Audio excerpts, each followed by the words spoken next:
kababayan. Ayaw ninyong makinig, sige.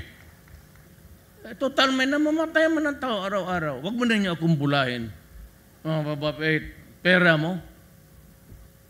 You can buy so many. Ayaw ko nang sabihin kasi taga rito. Huwag mo akong bulahin na you can acquire. Money lending, you can acquire those billion. May money lending man sa amin. Mayor ako, nag-i-issue ako ng permit. Utang ina mo sabihin na ganun ang pera mo. Well, because you are using it as illegitimate, ilonder mo. Padaan mo dyan, hugasan mo para legal. Alam mo, dumaan ako pagka-prosecutor. At minsan, killer rin ako. Putang ina, kung gusto mong ganun, talagang iritan kita. Not only now, lahat. Mayor Parahinog, tapos nagtanong yung mabilog na tinanong niya si Bong. Bong, galit ba si Mayor sa akin? Sagot ko kay Bong, sabihin mo sa putang ina niya, siyang isunod ko. Pumasok kayo dyan, tignan mo. Wala noon, at the start, thousands may surrender. Nung pumasok na ang drugang naging sindikato na, pati ang mga pulis, mga customs pumasok na, sabi ko. Hindi pa kasi yun. Hindi pa panahon ko, kasi tinatago nila. It was only when I became president, dinala ko si Bato. Sabi ko, sumama ka sa akin, gawain kitang PNP chief. Ibigay mo sa akin ang totoo, buksan mo ang records. And that was the time that I discovered na mga 9 generals sa police, customs, lahat ang mga putang ina nila nandyan sa droga. Kaya sabi ko, I am fighting my own government. Sarili ko, gobyerno ko, kalaban ko. Kung gusto ninyo, patayan tayo. Espinosa, walang pakialam kung namatay ka sa loob o sa labas ng kulungan. Papatayin pa rin. Parahinog. Pati pulis niya, pinapatay niya pag ayaw sumunod sa kanya. Tapos dito, sinong naghahawak dito? Bakit maraming ugok dito noon? O dikta. Sinong nagpalit? Huwag ko munang sabihin. Patay rin yan. Sigurado. Kaya nilagyan na ng Presidential Guard kasi baka targetin ako doon sa malayo. Ako, 74 years old. Kung mamatay ako ngayon sa bala ng assassination, kaligaya ko na lang. Pagod na ako.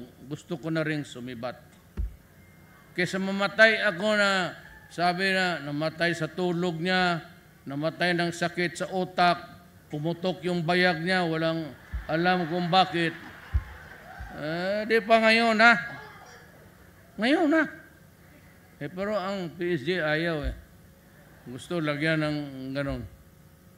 Pero ako, tapos na ako. Tapos na ako. Mga anak ko, mayor na. Tatakbo na nga ng congressman pati vice mayor. Ayaw naman ng tumakbong taga Davao. Ako gusto kong umalis.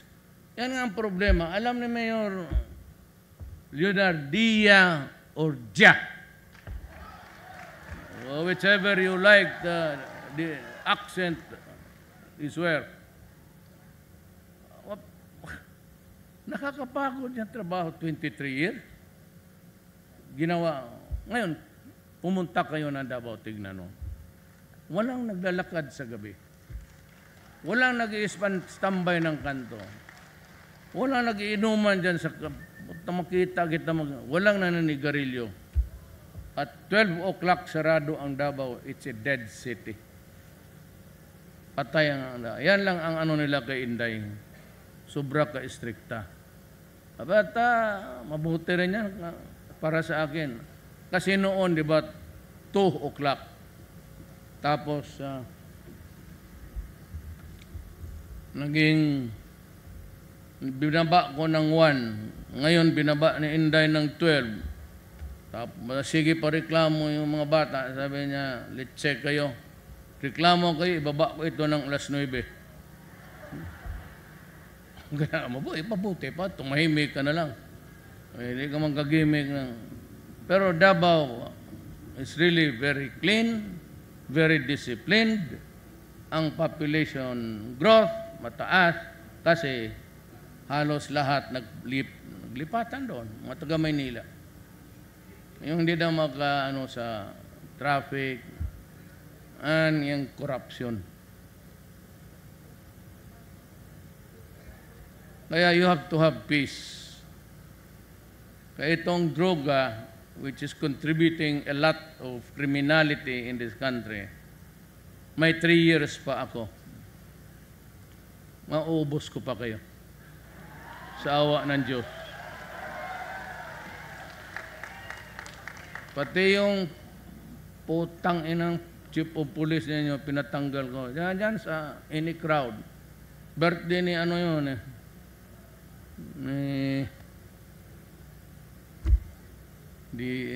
si Ceres, yung youngest na yung ano dyan. Doon mismo binigusan ko, sabi ko, saan ang chief of police ninyo? Sabi ko, if you're here, you stand up. You're fired. Kasi yung si Kano, inambos, pumunta pa siya doon. Sabi ko, what's your business going there? Akala kasi niya, bubo ako, putang ina.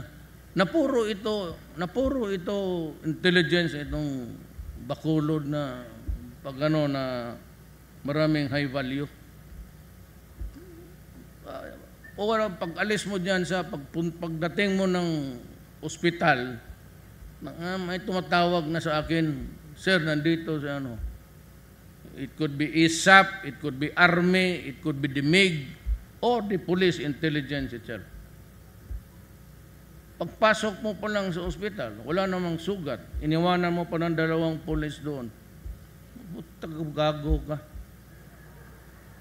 Mga corrupt na pulis, isa pa kayo. Sige, pumasok kayo dyan. Tanggalan ko kayo ng bayag. Hindi niyo akong lukuhin. Don't give me, don't fuck with me. Hindi ako huwag niyo akong lukuhin ng gano'n. May ibang presidente. Exempted lang sa akin yung may mga ganda ba dito na lungga? May dito sa marami tanaw. Sila ay may bawal yan kay saan? Lumabas ka nga dyan para may inspirasyon ako. Kung ayaw mong lumabas, muguin ako.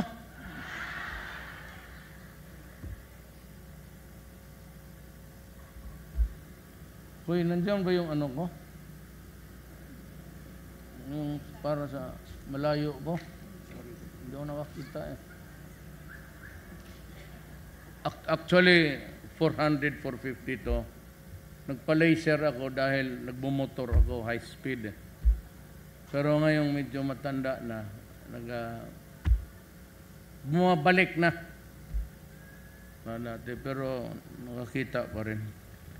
Pero wala man akong gana wala akong gana magsalita kasi wala mang inspirasyon. Babay na lang, uwi na lang kayo. Tandaan na lang ninyo yung sinong nandyan sa likod ko.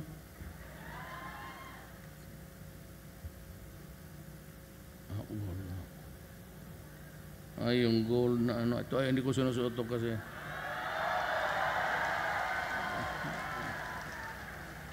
Sino-siro ito tinuturo ninyo? Saan kanina? Ayaw mo niyang lumapit.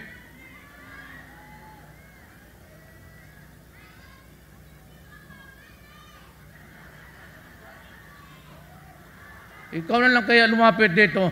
Sige ka, sigaw-sigaw niya.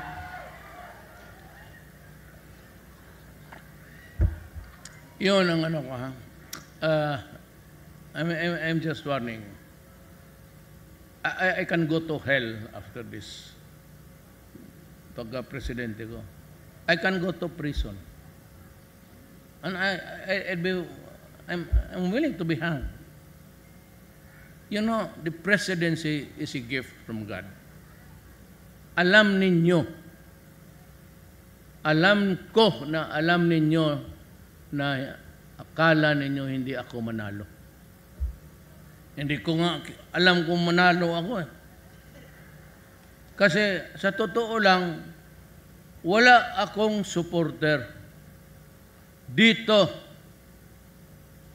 Even in Bacolod, si Magsi, of course, kasi PDP siya, isa lang ang pamilyang nagpakain lang sa akin eh.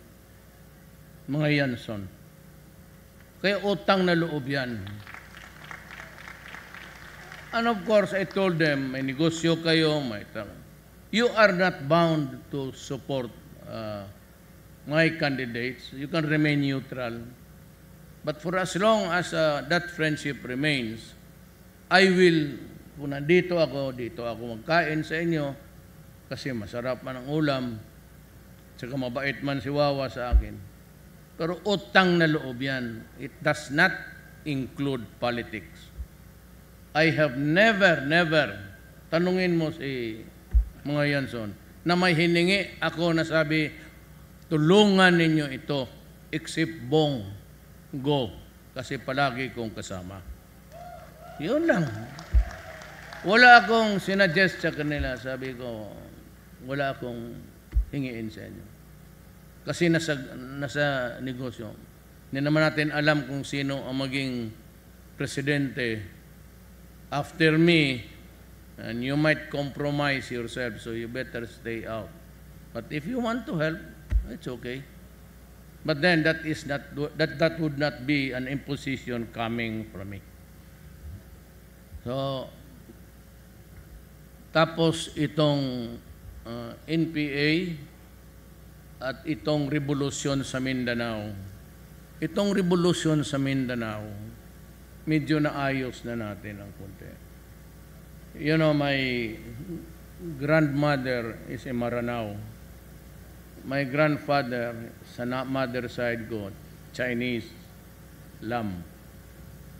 You know, but he was naturalized. Naging ano siya, inadapt niya yung ROA na apelyido ng abogado niya. Yan ang totoo dyan. But my father is from Cebu City. So, gusto ko ng kapayapaan. It's nanumpa ako eh. So, you have to help. Itong droga, mas madali ito kung pati kayo. Kagaya ng Alsamasa sa Davao, na wala ang komunista sa Davao City mismo kasi yung mga tao pumalag na. At lahat ng tao may armas na rin. Kayo dito sa Chinese, sa civilian sector, tapos yung mga Chinese community, kayong pinagdudahan, you better shape up and try to help government. Kasi kung ako ang sinabi ko nakatira dito, hindi ako papayag sa neighborhood namin sa Matina, may poser. Baski civilian ako, babarilin talaga kita. Simplihan kita ng baril. Lalo na kung may mayor ako magsabi, sige, ubusin ninyo mga putang inang yan. It's a matter of really a choice of helping. Ewan ko lang kung ano ang kay mayor Manalo. You have to take a stronger stand. You have to protect the civilians. In the same manner that itong mga sundalo ko, pati police, protektado yan. Huwag yan lang sila pumasok ng mga krimen kasi talagang una